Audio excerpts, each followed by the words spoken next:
Well, jeepers! You're listening to Smash or Pass. Hello everyone, welcome back to another interview on the JayBee and Millie channel. I am JayBee and joining me as always is Millie. Hi. And we have Rhianna. Hello. And our special guest today who will be interviewing is Mr. George Doty the Fourth. Hi. Thank you so much for joining us today. So we're kind of gathered in celebration of the 20th anniversary of What's New Scooby Doo. Like, I mean, I can't believe how much the time has gone, you know, from me remembering being this tiny child, like loving it and growing up loving it. So I can't even begin to imagine kind of your process just hearing that it's 20 years old, you know, this year. Yeah, it is. It's funny you say that too, because I was when I was a kid, which was in the mid 70s, early 80s, the original Scooby Doo was on. And I was a big fan of that one. And then to be able to actually write on it later was such an incredible thing. I mean, who gets the chance to write for something they listened to as a kid? No, absolutely. And I guess, you know, you just mentioned that you were a fan of the original series, but in terms of like your other familiarity with the franchise before working on What's New Scooby-Doo, like how much was that? Was it something that you enjoyed as a kid, or did some part of the newer iterations kind of stay with you prior to that point? You know, I think I had seen some of it throughout the years. It was those originals as a kid, the boy, going all the way back to the minor 49er, and all that sort of stuff. And when I first got the job too, and we did our first record, I remember very clearly going up to Frank Welker and saying, "Oh, this is such a dream come true. I used to listen to you do this as a kid." And then I thought, maybe I shouldn't have started with the fact that I was 6 when he started doing it. But, Frank was a very kind person and very nice about it.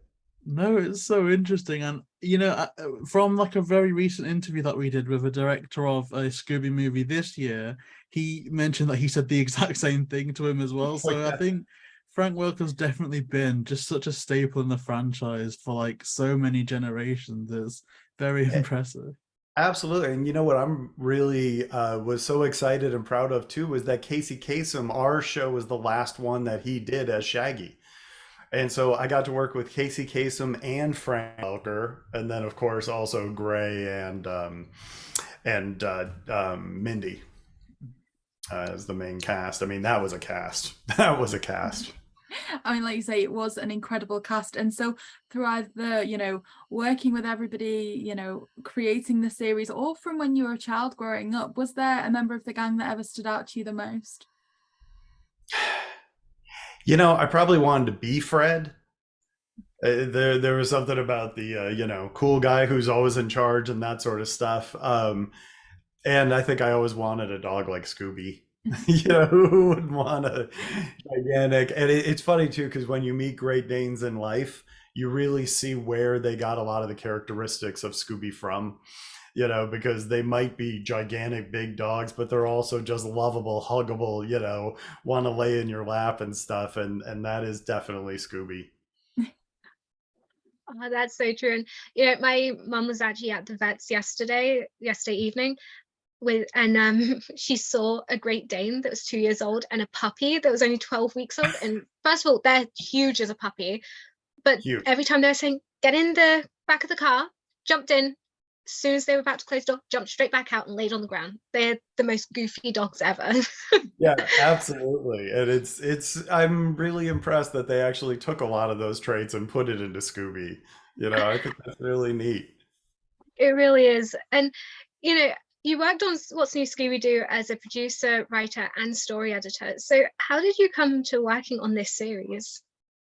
It was I came out to Los Angeles, and my first job was as a writer's assistant on General Hospital, the soap opera. And then after that, I got a job on Seinfeld as a writer's assistant for 3 years. And then after that, I got an agent and I got sent out on jobs. And to be honest, Scooby, I had just done 2 sitcoms that no one had ever heard of. And then I got a thing from my agent saying, "Do you want to look at the Scooby thing?" And I hadn't worked in a little while and I was getting nervous that I might not work again. And so when the Scooby thing came along, I was actually studying at UCLA and I was getting my prereqs for med school. And so the funny thing is, as I was doing that at night, then all of a sudden Scooby started going. And so I was trying to balance writing and producing Scooby while taking biology at night. It was not an easy thing to do. But as far as how I got the job, so my agent sent me over and I knew I had to do something to make myself stand out. So I hired a guy I know who's an artist, and his name's Drew Maxwell. He's great. He's back from Wisconsin. And what I did is I made up guidance counselor folders on each one of the kids because I wanted to leave something with the executives I pitched to that sort of showed some fun and some personality. And so with these, these are really funny. Yeah, what I did was I would make up like a little sort of Oh, their grades were like, and then a little like, this is a medical slip. Oh, and it just says that her medical history, this is for Velma, that she has very bad vision. Oh, wow. Yeah, stuff like that. And so then a little guidance counselor assessment, which is really just a character breakdown. And I went in with a guidance counselor folder for each one of those with a little picture, and they loved it. And they called and said, hey, you know, would you be interested in meeting some other people we want to work on the show too? And that was it. That's incredible. So that kind of character profile seems very much along the lines of, I guess, a pitch to become a writer, you know, on the show, to understand that to show that you understand the characters. So was your initial meeting, I want to write on this show, and the producer, story editor happen later, or did you kind of go into it kind of testing the waters for all of those roles? You know, writer first, for sure. And that was the thing is, you know, just what you said, you really want to show your understanding of the characters and your love for the characters. And so that's why I did that stuff. And then, yeah, the producing, once we started doing it, you know, there were so many people involved. And once we started to get into it, things just sort of naturally took its course. Like the first recording session, me and Ed Charlack and Jim Krieg, the other two writers at the time, the three of us went and just sat on a couch in the back of the recording studio. But then they started asking us questions throughout it. And they started saying like, oh, is that what you meant? Or is this what you meant? And pretty quickly we became a part of the recording too. And that's sort of where the producer and credit and all that comes from. Oh, wow, that's incredible. Like you say, it was kind of working as a writer before anything else. And one of the episodes you did write was Space Ape at the Cape, which was an incredible episode. And so what was kind of writing that like? Was it that you already kind of came up with an outline of a concept for each episode, and then it's just that one was assigned to you? Or was it that you were just given, you know, you're going to do episode 3 and you came up with a concept and wrote everything from there? That is a great question. And with that one specifically, I'm not sure because it was so early on. I do like I said, I was, you know, pulling a bunch of things I could find. This, I like to take just a piece of paper every once in a while, because then years later, like now, you look back at it and you go, oh, that's so cool. It was fun working on it.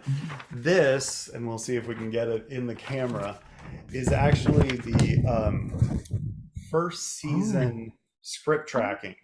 So it tells you sort of the writers, it tells you, I think, then all the different stages of the script, and they have to keep us on track because it is a machine.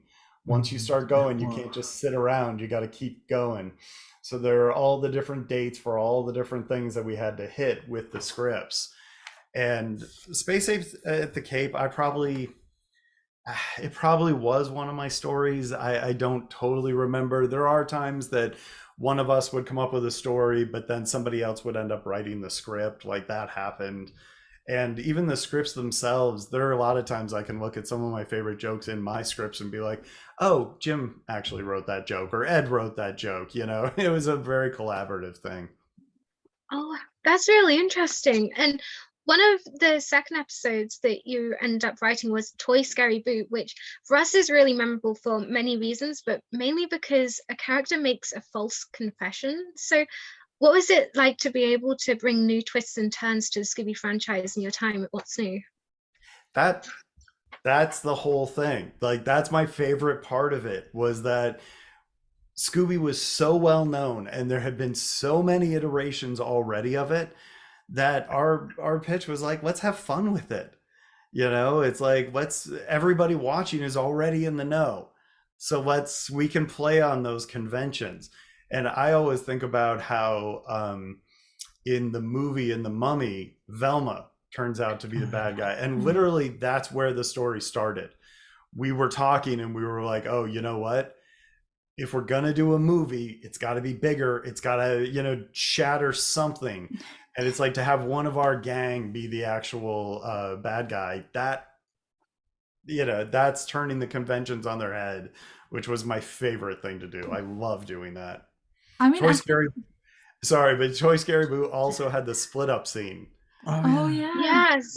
And that's one of those things that you look at, and I'm pretty sure Jim was the one who originally came up with that. But it's fun to play with those conventions. They split up every time, and yet they don't have a discussion about why they split up or try new split up methods, and so that was a lot of fun to write. It was so good to be able to see those different interactions. And I mean, I think, just the overall title of it being the What's New era was so fitting, because there were so many new things that, were tried and that were incredible to watch. Yeah. Thank you. That's a good, I hadn't even thought of What's New Scooby Doo being like that, but you're right. There were a whole bunch of new things in it. I mean, there was an awful lot of new with What's New Scooby Doo, of course, but I think the fans really embraced it at the time as well, because it had been such a long time since they had a traditional Scooby adventure. There was the original series, and then they started spinning things off with Scrappy, and then Real Paranormal Ghosts, and then they were kids, and then What's New came along, and people were kind of reminded about what they loved about the original show. And for all you say it may be, Jim that wrote the interaction or had the idea for the interaction with Shaggy and Fred, I think it is. He's trying to Shaggy's trying to bond about food. Fred doesn't understand. Right. Fred's trying to bond about sports. Shaggy doesn't understand. But I guess to that end, do you think that how the original characters were set up in the 1969 show is kind of the best blueprint going forward for Scooby shows? Or do you kind of wish that What's New could have maybe done a bit more radical things with the characters? I don't think you want to change too much, because our pitch, I remember when we pitched our version and our overall vision for it, and it's don't fix what's not broken. Mm-hmm. And it's like Shaggy and Scooby are awesome. And if you notice, we didn't change them hardly at all. They're the same as they were back in the series from the 60s. It was the other three characters that were like, what, that's where we can change things. And we, for us then, it was the idea of Fred is the sort of the I don't want to say clueless, but the silly Boy Scout he's Captain Obvious. We used to say all the time, it's like when the mystery machine gets stuck, he's the one who goes, gang, the mystery machine is stuck. And it's like, yeah, we can all see that, And Daphne was what we called our Legally Blonde model, which is just because you like makeup and dresses doesn't mean you don't also kick ass. And I don't know if I can say that on this podcast, I apologize, but that's the idea. We wanted, no more danger-prone Daphne. We wanted a woman who kicked butt. And then when it came to Velma, she was our eyes, the logic eyes on this whole thing. So when Fred's like, oh, I'm going to get a 50-foot net and I'm going to get feathers and I'm going to get a whole bunch of tar and, and she's like, or we could call the police, we could do that. And it was really fun to write her like that. And I don't think we would have gone any more radical. Like you gotta stay with the greatness of them, but hopefully turn it a little bit. Yeah, I like that a lot, actually. I didn't realize, because I will confess, a lot of times in the shows, Velma's always been the one to irritate me, if anyone, because it just seems like she's always the kind of obvious skeptic. But then with that perspective, she doesn't annoy me at all in What's New Scooby Doo. And I think you hit the nail on the head there. She is a normal person. You could extract her from the real world and just put her in these kooky scenarios, and that's the angle that she's coming at everything with, and that just makes complete sense. That's how I always saw her, and I thought that was a real fun way to do it. Also, I loved giving her, when you talk about turning it on its head, there was an episode, and I think it was the one set in Wisconsin, I think, but she meets her doppelganger. There's Verona Dempsey. Oh yeah. And Verona Yes. Dempsey is the bizarro world Velma, who keeps beating Velma at all the stuff. Like, I really enjoyed Velma's competitiveness too. That was another thing that I thought was great about that character. Oh gosh, well, Oh. one of my favorite episodes of all time, like the whole of Scooby, is the High Tech House of Horrors. I just think that, like, it's so different in that there's not really a mastermind behind it besides circumstance. But my question is in two parts. One, before, obviously you said that you were a fan of Scooby beforehand, but were you a fan of any other Hanna-Barbera properties? And the reason why I'm asking that is there's like an Easter egg at the start of, well, there's not really an Easter egg, it's a section at the start of that episode with Cars of the Future, and they look exactly like the Jetsons cars, and obviously that's maybe more on the animation department, but was there ever any like Jetsons Easter eggs discussed for that section of the episode? Not that I remember. The animators, especially, there were some, I think Scott Gerald's, people that have been doing this for a very long time, and they really knew the lore and the history. So they would put in things that even I wouldn't get. But we mentioned Scrappy earlier. One thing that they didn't let me do that I really wanted to do was in Toy Scary Boo. I forget if this shot made it in, but as they're walking through the mall, they go past a pet store, and I was going to put Scrappy in one of the little crates back there in the pet store, and Warner Brothers said no, they didn't want to do that, which was a bummer. I thought that'd be a very fun Easter egg for everybody. That's such a shame, because nowadays I think they would insist on it now. Yeah, like, yeah, there's a I think section you're of Mystery right. Incorporated, and there's like a statue of Scrappy, and they stop for a moment and go, "What the heck is that? We said we'd never speak about him again." So just imagine back in the oh, that's a shame. That And would have been such a fun Easter egg. they kind of are a bit strange with how they handle Scrappy at the moment. So they did a Return of the 13th Ghost movie as well. And in Okay. that, when Scrappy gets mentioned, because he was in the original 13 Ghosts, I think it's Right. Velma turns around and just says, "What's a Scrappy?" Like, they have no memory of it at all. They kind of fluctuate on how they handle them. So Yeah. I there's so many people have been involved in so many different versions throughout the years. It really, yeah, people have handled it differently. yeah. And I guess kind of going back to the episode JayBee was talking about, the High Tech House of Horrors. Yeah. Like you said, that really is a standout episode, and that is kind of a bit spookier than the others as well. And so to that end, do you remember if kind of it was ever turned down at all, if you wanted to make it a bit more spooky than it, ended up appearing? I do remember that sometimes I would take it a little spookier than sometimes, the network would say, like, all right, pull it back a little bit. And it's interesting what you said too about how the bad guy is actually the house. Like that was an attempt to really turn things on its head. And yeah, that one was kind of spooky. Wasn't there also a Daphne like clone or whatever that was going Yeah. around? The and, like, holograms. Like Yeah, the surrounding the gang, hologram. laughing and stuff. And sorry, this doesn't answer your question, but I will say one of my favorite jokes in that was the makeover thing where Velma gets in it and comes out and she's all whatever, and yeah. Daphne gets in and comes out and she's exactly the same. Oh yeah. I like that joke, but that one was scarier, and it's funny. I'm so glad to hear that you guys liked it, because honestly, you don't get a ton of feedback, especially 20 years ago when we were doing it, when the internet was nothing, and so I worried sometimes that it got too complicated. I worried that it got too weird, You know, at the end of that episode, I remember very clearly them all sitting down and ignoring the computer to make the computer, you know, go crazy. And that's, you know, that harkens back to like old Twilight Zone, you know, and things like that, where you try to stump the computer with questions about feelings. You know, there was a lot of that sort of stuff in it. Doesn't answer your question, sorry, but I'm just, now I'm thinking about that episode.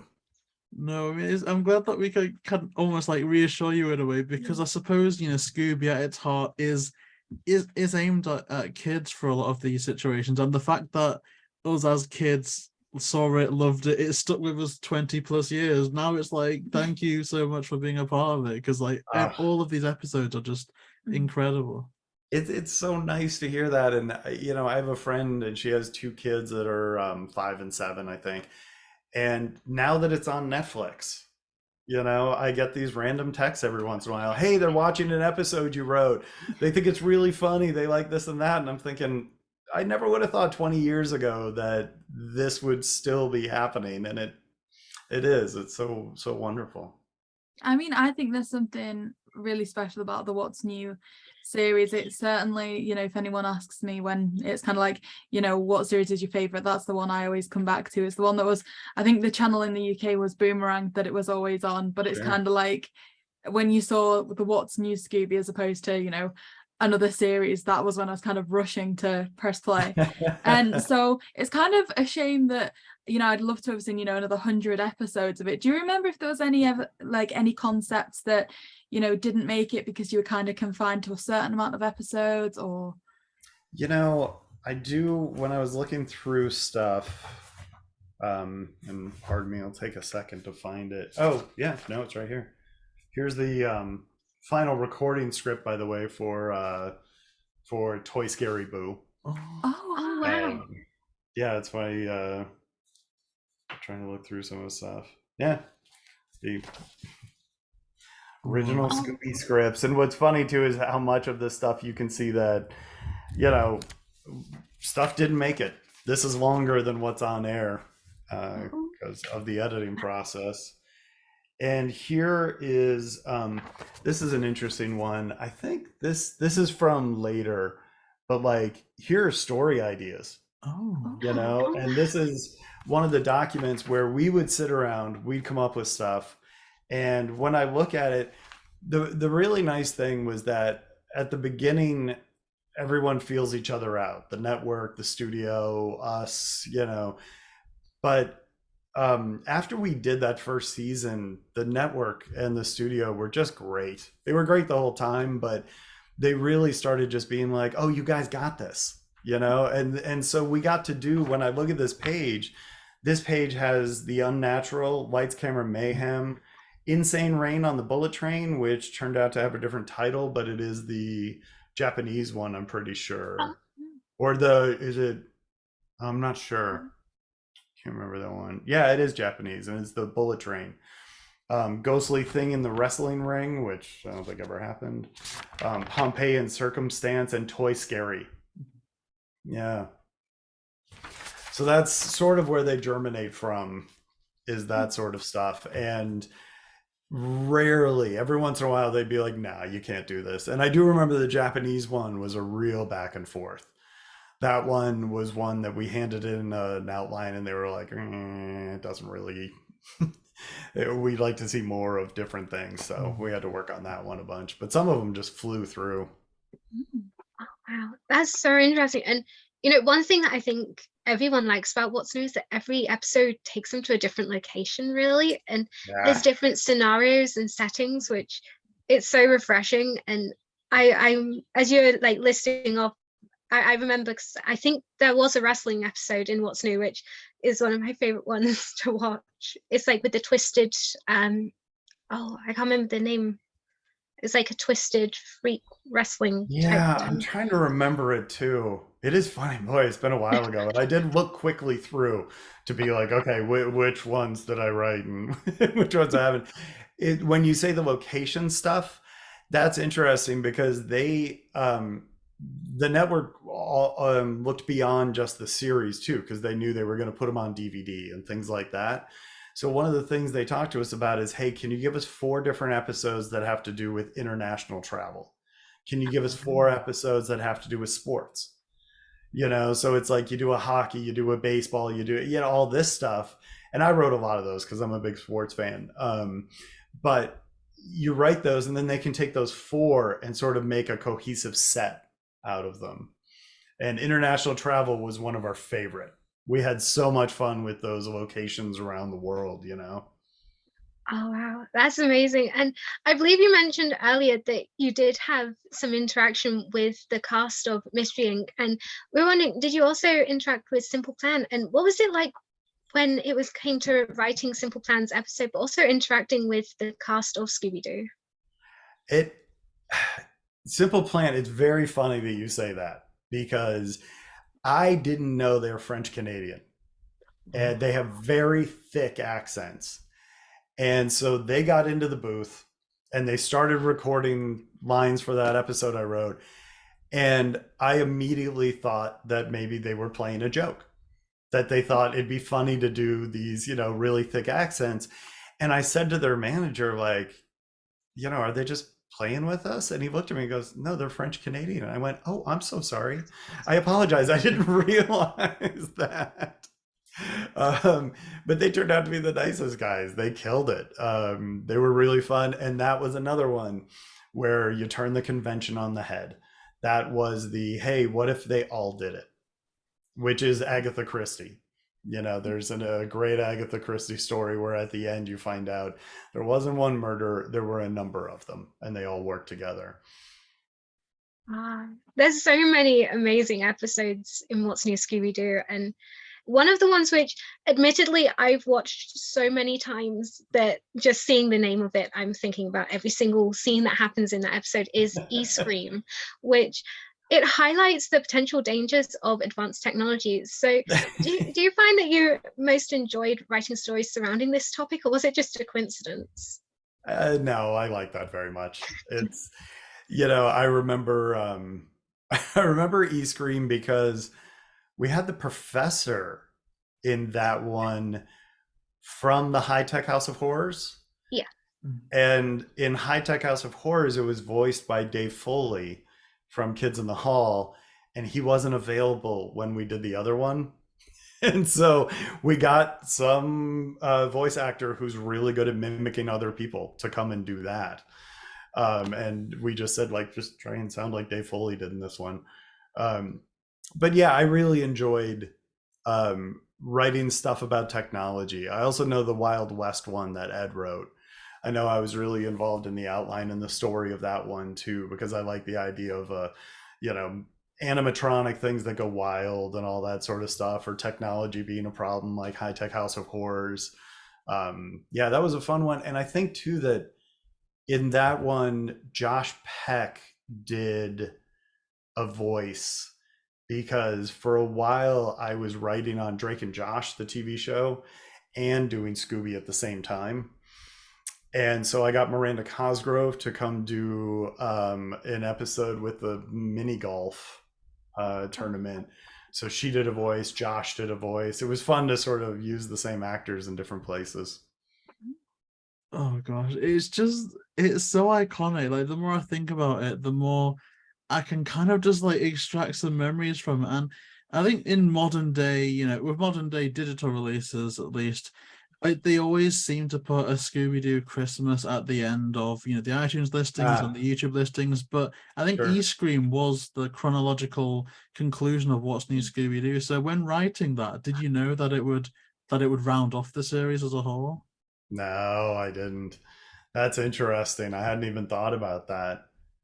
No, I mean, a very, very worthy way to end the series. But if it was up to me and my personal bias, like, I just wish it was still on now. Like, it just had countless episodes, and honestly, it still could be. But I would like that. That's a really, yeah. I will say it was probably, it was just such an amazing experience and one of my favorite things. And up to that point, I had only written on TV shows as a sort of low-level writer, and so you always have people above you rewriting stuff and doing all that. But that was the first time we really got to do a lot of what we wanted. And I remember Ed Charlack, saying to me at one point, because I was young, and he was like, "Hey, this is wonderful, and you're going to have a lot of different jobs in this industry, and this is a really good one. And so just remember to take it in and enjoy what you're doing right now."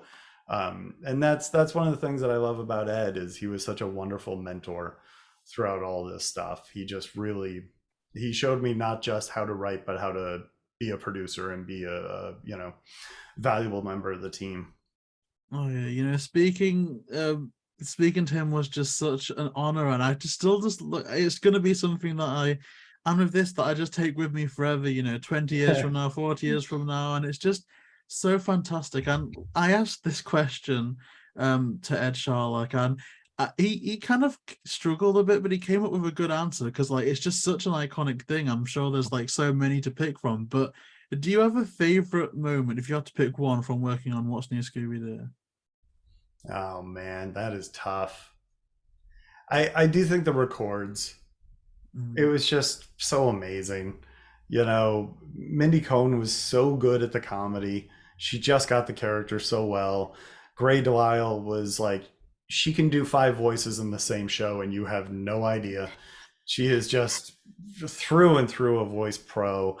And then, working with Casey Kasem, I'll never forget, I think it was the New Orleans episode, and Shaggy's scrolling through his phone, and he's quickly listing off his speed dial stuff before he gets to whoever he's trying to call Daphne or something. And we wrote all these jokes about how it's all restaurants and everything. And right in the middle of it, while we were recording, Casey was like, "Restaurant, restaurant, mom," and then restaurant. And it's we didn't even script that. And it was so funny. He was such a kind man. And at 70 years old, he would come in and just belt out these Shaggy lines and stuff, and had so much energy. The records might have been my favorite part of it. That was really, seeing those people work was amazing. I mean, like you said, the cast was just absolutely magical on that show, and just I think arguably every single one of them that were involved are the definitive voices. I guess maybe that's a bit of bias, because obviously you're always going to gravitate to the ones that you grew up with. But to me, when I think about Shaggy's voice, Daphne's voice, those are the ones that kind of stick out to me the most. And I guess, speaking about bias, if you want to discount episodes that you wrote, that's completely fine. But do you have a single episode or a couple of episodes that stand out to you as being favorites? From What's New Scooby Doo, as far as the ones I wrote, the Greek one was definitely one of my favorites. I had just gone to Greece with a friend of mine the year before, I think. And we traveled, we started in Athens, we ended up in Santorini, and that's when I learned that Santorini was a volcano that had fallen into the sea. And the Santorini is just the lip of that volcano still. And while on that trip, I heard people say that, "Oh yeah, we feel that might be the lost city of Atlantis." And so the Greek one was one for me that I was just I got to, sort of relive my trip and go to all these different places by writing the script. And I'll also tell you, when it comes to that one, at the end, Velma guesses wrong. And I have never Ed might know, I don't know if anybody else knows this, but the funny thing is, as you do when you're writing, sometimes you cut stuff because you realize, "Oh, I'm way too long. Okay, that scene doesn't need to be here," and this, and you're working on your script. I got to the end of the script and realized I had cut the part where Velma meets the bad guy. And I was like, "Oh God, what am I gonna? I have to go back, and it's gonna make it too long, and I have to write this whole interaction so that the ending makes sense." And then I laughed and thought, or what if she gets mad because she gets it wrong because she's never met the person? And that's where that ending came from. It was a mistake that turned into a happy mistake. And I'm sorry, to your question, that's probably my favorite of the ones I did. I really enjoyed doing the movies. You know, I thought those were really fun too. The Loch Ness monster was cool, and the mummy. They actually put the mummy in a local theater for a day. Yeah. And so me and Ed went and watched and sat in the crowd and got to watch our names on the big screen and everything. And that was really fun. That's amazing. And we are going to come on to the movies in a second, because we Okay. have a kind of series where we've reviewed all the Scooby Doo movies, and I've said numerous times that the Loch Ness one's my favorite. So I'm really excited to get into that. But I guess for the last question on what's new Scooby Doo, we're going to be releasing this interview on the 20th anniversary of when that So series cool. 1 first aired. So what's your kind of thoughts on the fact that so many people still love the series, 20 years on, that people are still watching it, that they're then introducing their children to it, kind of thing? I've humbled. You know, it's so kind, and what a wonderful thing I got to be involved in. You know, there are things you look back in your life and you go, wow, I got to be there and I got to be a part, just to be a part of it. I'm so very grateful, and I'm so it's so neat that it's now around these days again. And people got to enjoy it again. I love that. It's amazing. And I think honestly, this is going to be the one that certainly a lot of, generations come back to, that, they're going to be introducing the next generation to it. Certainly, the one that would stand out to me the most if I were to have a child tomorrow, it'd be like, okay, you're watching what's new, because I want to watch what's new. And so, yeah, I think it, will certainly stand out for, another 20 years as well. But as you were starting to mention, moving on to the movies, so you were involved in not only the Loch Ness Monster, but also Scooby Doo in Where's My Mummy?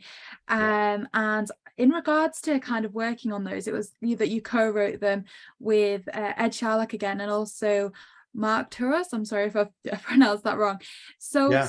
in regards to working on that, I guess I'm adding a couple of little extra bits in here, but you were talking about how the episode that you wrote in Greece was kind of based on a trip that you'd had, and I was so impressed with the Loch Ness movie, being that I had a music teacher from Scotland, and when Shaggy and Scooby are singing about taking the rocky road and that kind of thing, that was a song that she used to make us sing in our music Really? lessons, as somebody that grew up in Scotland, just been so involved with that song. So there were so many references that were just so kind of perfectly placed. Like, it seemed like so much research and everything had gone into it. So what was working on that project like? Was it that one of the people working on it had visited there, which is why it was all kind of so accurate, or did you all take individual sections?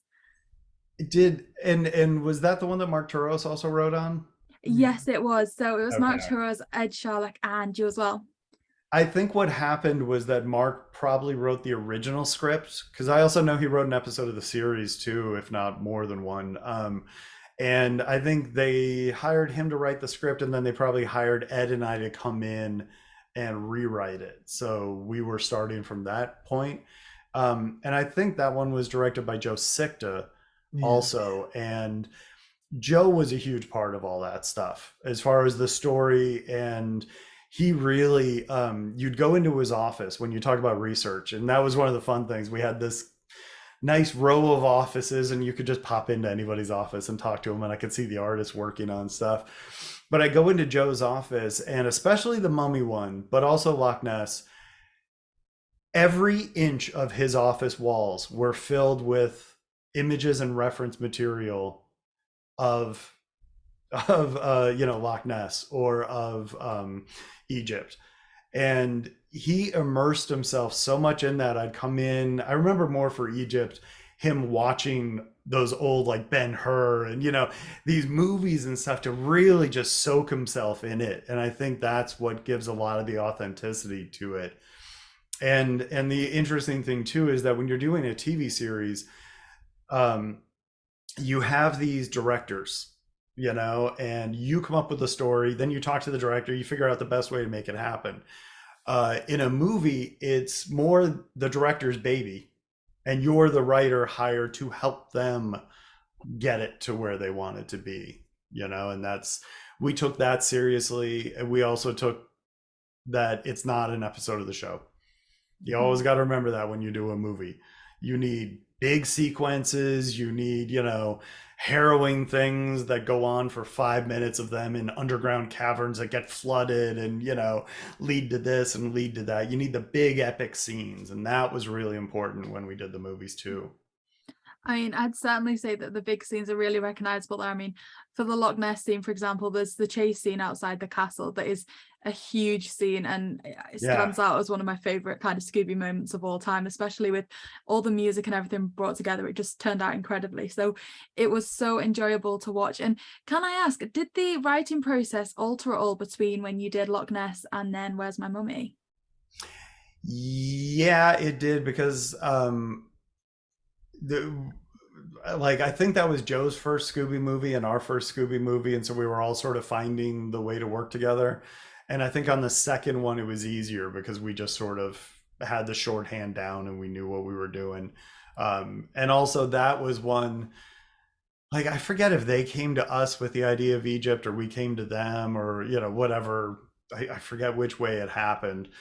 But that was one that Ed and I wrote from the start, just the two of us. So it was a little easier for us to have a vision on it. Well, I think, like I say, both movies were incredible, and it really fits with that. Like we're saying, kind of the what's new, everything being quite new, with going to see Daphne's cousin, which was just a great addition in that character themselves. And also to Where's My Mummy, seeing that Velma kind of exists beyond the group, like having her own interests, and not only that, but then turning out to be the villain as well.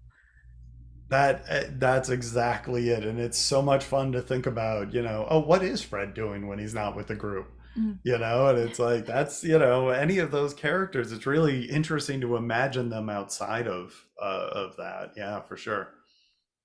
I really hope that possibly in the future we get to see more movies or episodes like that where we get to delve deeper into what they do outside, because Where's My Mummy is one that I was studying ancient Egypt at one stage in school. Oh, nice. And I went and I did a whole PowerPoint presentation I handed to my teacher, and she was like, Rhianna, not everything is about Scooby Doo. So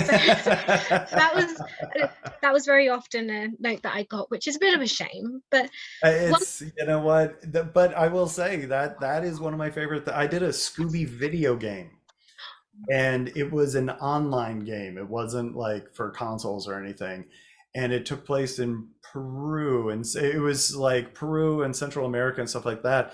And as a writer, it's wonderful. Your job then is to learn all about that. When we did the Egypt thing, your job is to learn all of this. And I still have good knowledge of Egypt to this day because of writing that.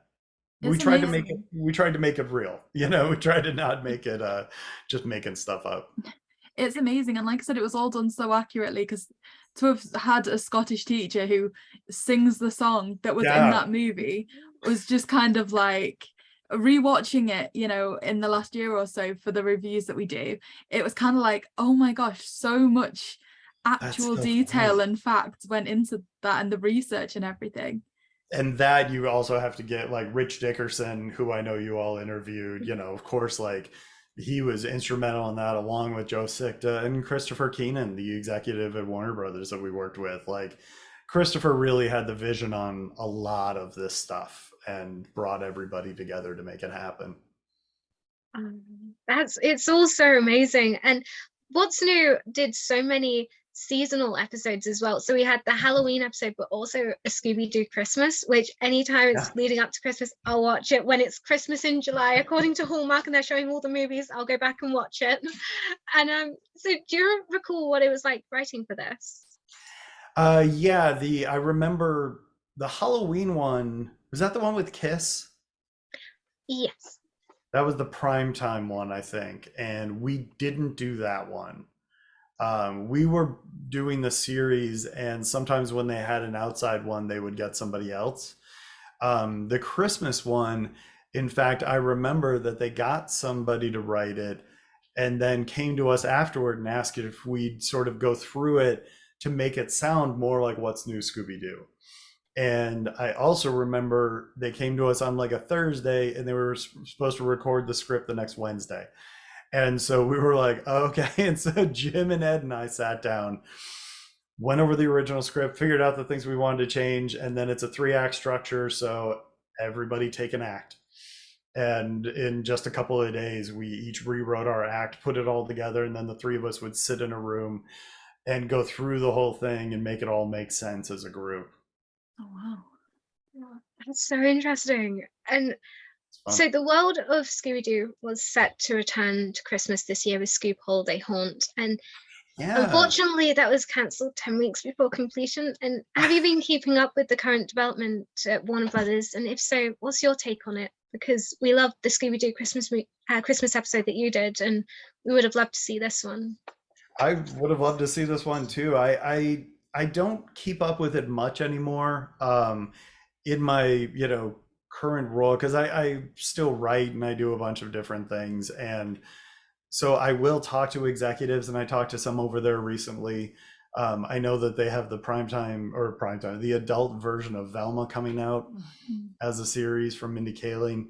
And they said it, you know, the executives I talked to said it was awesome and they're really excited about it. That whole merger thing was really strange, because so many things, it seems like, got axed, you know. And the Scoob stuff, I know, like, just from, I follow a lot of Scooby things on Twitter, and you just see the people that worked on the movie and how devastated they are that it's not going to come out, which is a shame. I understand there's a corporate bottom line and all that, and that's not my job, that's above my pay grade. But yeah, it would have been nice to see that one. I think we're all in agreement, like, we're doing everything we can to possibly save it, because it was so close to completion and everyone put so much hard work into it that it just seems wrong that with less than 10 weeks left, they could put it out, and everyone is definitely looking forward to it. And I guess we've spoken a lot about the past, and as the saying is, the past was a gift back then, but the future becomes the present. So do you have any upcoming projects that you can tell us about? Oh, as far as Scooby goes, yeah, I don't have anything on the Scooby radar right now, but I would love it. And in fact, I told my agent a little while ago to, like, you know, make a call over there and just see if they need somebody. You know, it's interesting, the way these things go throughout time is, if you're Warner Brothers, you have different groups that come in, development people that are in charge of overseeing properties like Scooby, and those groups change. And so throughout the years, like, one group and I might be working really well together, but then the next group comes in and they want to use one of, you know, their people and stuff. And so that's why you sort of get those different tones and the different iterations throughout the whole thing. I would love to do it again. I would love to do it the way we did it on What's New Scooby Doo, because I really enjoyed that version. I just had a lot of fun with it. Oh, wow, that's incredible. I really do hope that we can, because there's rumblings always about some new things kind of being rebooted and revisited, and oh my gosh, just to like see that all again, it would just be incredible. Although a bit different now, because I think they have got a different voice cast, but you know, I don't know, but hopefully they can make it work. Hopefully they can make it work if they ever do that. I think it'd be great. And also, time does change. You know, some of the stuff that was written 20, 30 years ago just wouldn't work today. Things do have to evolve, and even Scooby does. But I liked our idea that, like, hey, Shaggy and Scooby, we're not touching that. We're just writing them just like they were, and we'll sort of pump up the other characters. And our thing too was, hey, let's make it so that we meet more than one person, so that there's actual mystery at who's the bad guy. And let's also put in some clues. You know, like, they used to find a couple in the old show, but we tried to really make it clues that could point different ways and do things. And so it's the modernization there, but keep the great stuff. Oh yeah, and some imaginative stuff as well. Like, again, I go back to the Space Ape episode and just think about how the idea and concept of the kind of rehydrated fruit turned into a logical explanation for why the egg was able to grow up the star. Just different stuff like that is so kind of nifty. I love it so much. Oh, thank you. We had a lot of fun doing that stuff, and Space Ape was the very first one I ever wrote. And you know, I learned some valuable lessons from that one. Like, I wrote, in my opinion, too much dialogue. And I looked back and I was like, oh, some of my favorite parts of some of my favorite scenes are the ones where they don't say anything. You know, I believe in that one, Scooby's hiding behind a stack of boxes, and somebody comes into the room and the boxes start shaking and stuff like that. It's like, that's when I realized, hey, you're doing animation. Like, let's really have fun with the visuals and not just the dialogue. Yeah, that was a great learning process. Yeah, the first one I wrote, oof, long time ago. I mean, it's been an absolute honor to speak with you today. Thank you so much. And I guess the kind of final wrapping up question would be, is there a place online at all that people can keep up with your current work or anything like that? You know, if you I'm trying to think, because I do a lot of live action too. A lot of Nickelodeon stuff and all that. You know, I think the only place is, hey, go to IMDb and see what I'm up to. I do have a website, and I think I haven't looked at it in 15 years. I think it has a picture of me holding a monkey at someone's birthday party. But yeah, it's IMDb is probably the best place to just see what I'm doing these days. Right, that's incredible. We'll definitely be sure to leave a link to that in the description down below. thank you. But yeah, thank you so much for coming on today. As I said, it's been an absolute honor to speak with you, especially to celebrate the 20th anniversary of What's New Scooby Doo, which is just such an amazing show, and it really is amazing. So thank you so much for coming on here to help us celebrate it. Wow, I love it. Thank you so much for having me, and it makes me so happy to know people still love the show. That's just wonderful. Thank you. And thank you so much to everyone for watching this today. This has been another interview on the JayBee and Really channel. You can find all of our links in the description down below as well as Rhianna's social links as well. So if you do want to see more interviews like this, then please like, comment, and subscribe, and we'll see you next time.